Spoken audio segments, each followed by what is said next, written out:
I personally feel that the engine and the powertrain are the heart of a supercar. Itself and the powertrain needs to deliver a whole entertaining engagement that is not just the brutal physical force. The sound is an element that is of paramount importance. You need to have a symphony.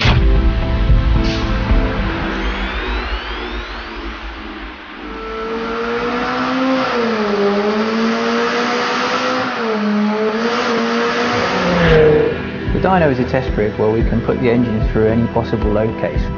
We push the engine way past what you can do in a car. All dyno testing is developed to try and break the engine. They're not nice tests. We can run the car for 48 hours round the Nürburgring without ever having to stop for fuel. Standing in the control room of the dyno, watching in on the engine running Nürburgring lap simulations is awesome. Watching the boost pipes try and straighten out under the high pressure, watching them push the charge coolers out on the engine and having to keep them restrained, watching it do simulated gear shifts and going into component protection and flames flying everywhere out the back of the exhaust, it's awesome. Is developing 720 PS and 770 Nm of torque. It needs to go beyond the pure performance figure. It needs to comes with passion and emotion.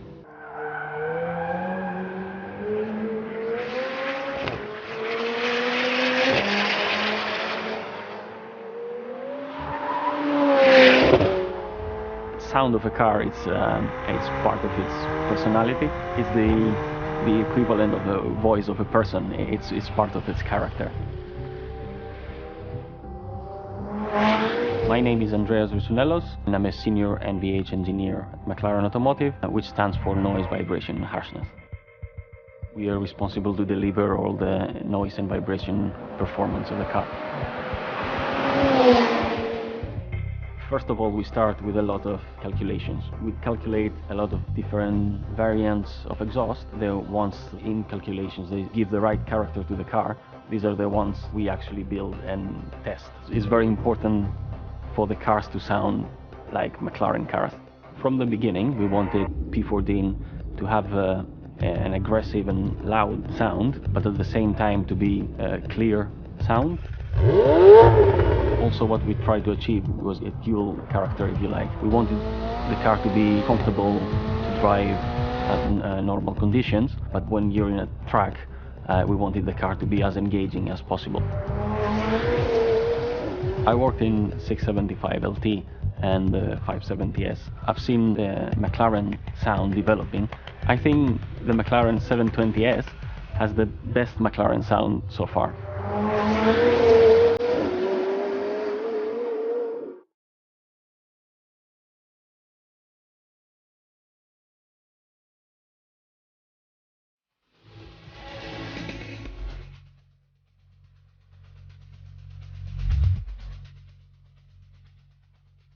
Every road car that McLaren has ever produced has used carbon fibre as its base structural material.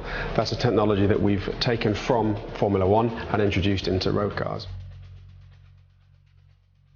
A monocage is the primary vehicle structure which provides the occupant protection area and the main structure for the interior of the vehicle. The monocage concept was introduced on 650S and has evolved through P1 into Super Series. The monocage 2 weighs just less than 102 kilos and is assembled in-house here at McLaren and becomes the building block for the entire rest of the vehicle assembly. Monocage 2 really makes 720S unique in its segment. The 720S is a great expression of the carbon engineering that we have inside McLaren and allows the engineers here to really show their potential for what we're capable of delivering in carbon as a material. Our design team have done a fantastic job of the exterior styling of the 720S, but I think the real success is on the engineering detail on the inside of the car.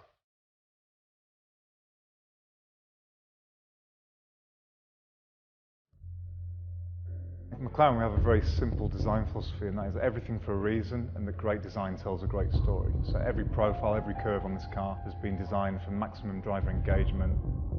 I'm Robert Melville, Chief Designer for McLaren Automotive, and I led the design of the 720S. The story of the 720S all begins from the moment the air hits the car. Everything is designed to guide the air around the car as efficiently as possible. We've integrated dynamic LED headlamps into the eye socket as part of the aerodynamic system. The lens design is very upright, and this allows us to create a quality of light output that's never been seen before in a supercar. As we moved down to the side of the car, the key question was, how do you cool 720 PS without any visible side intakes? So our answer was to unpeel the car. We've literally created 2 skins to the door. This allows us to separate the high energy air flowing over the front shoulder and down into this door duct from the more turbulent lower body side air. So it makes for a very efficient design in terms of cooling, and in terms of drag, we're able to create a very low drag design because we actually take the turbulent air and we tuck it into the body, and that's why we have such a sculptural, such a sophisticated body side. One of my favourite bits of the exterior are the dihedral doors, and what we've done differently this time is to take the doors up and into the roof, making it very easy to step in and out of the car. Another key feature of the door is we've designed it to be 20 centimetres close to the body when fully open, so tight parking spaces are no longer a problem. The aim on the rear was to make the car look as wide and as muscular as possible, so we've really shrink-wrapped the aluminium body panels over the engineering package. Other key features would be the full-width, fully integrated active rear wing, the ultra-slim LED light blades, very purposeful twin-mounted central exhausts, and then up on the rear deck here we have the visible engine bay. It's also illuminated, so even at night you can see into all that fantastic engineering detail. And for the interior, the approach for colour materials on this car was to really simplify the process by which the customer can define the look and feel of their vehicle. And of course, you can go to MSO for a further array of colour materials options. One of the other key features on the interior is the driver display. It can go from a full screen, and it can actually then fold away in race mode to just a very slim auxiliary screen with just minimal amount of distractions to the driver. Very clean dashboard allows you to focus on the driving experience. Being stood in front of the car now, you feel incredibly proud of what the whole team's achieved. We live, breathe and sleep these products. It's our passion. Both myself and the team can't wait to see the car out on the road. It really is a car that's been designed to be driven. Drifting isn't just about showboating and having fun.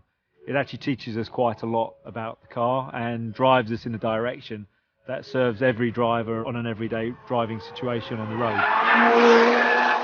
I'm Chris Goodwin, Chief Test Driver for McLaren Automotive.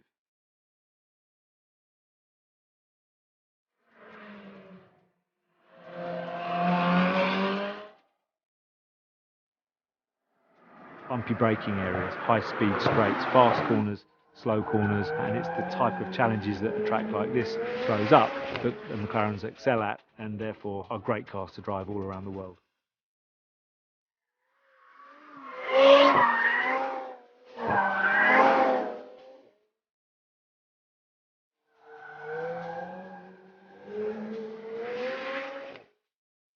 We have a mid-engine car with a super stiff carbon fibre chassis. The development of our monocell, the monocage 2, is stiff, lightweight, allows the suspension to accurately do its thing, and the control of that also, and the development of the tyres, are key in being able to drive a car to and over the limit, creating those nice perfect drifts, sustaining them, not going under or over the limit too much. All of that control, all of the ability for the car to balance its way along that tightrope.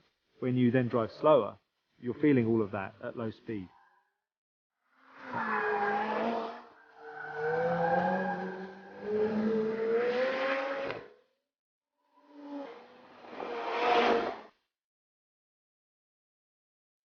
Over the limit driving really does serve a purpose, but it's pretty cool and great fun to do as well.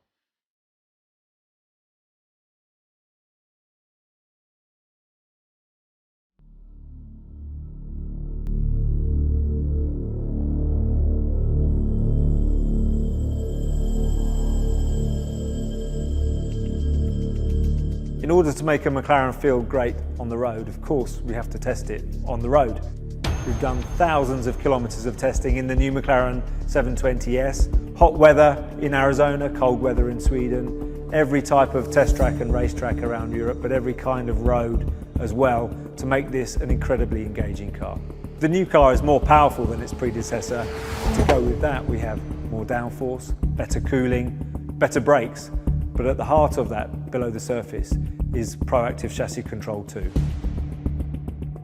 Tireless development on tyres, damping, springs, the steering system, of course, has made this car a big improvement over the car that came before it. but the biggest leap has come in the software that controls that suspension system. It's an intelligent system that successfully balances the requirements of ride comfort and body control and handling, dealing with road surface changes, challenging corners in a way that we've never seen before. Steering feel is incredibly important to us at McLaren. Steering on this car really builds on what we learned from P1, 675 LT in terms of delivering that feedback through the steering and the driver feel on every corner. It's 2 o'clock in the morning, it's pouring with rain, not great conditions, but I absolutely love driving this car.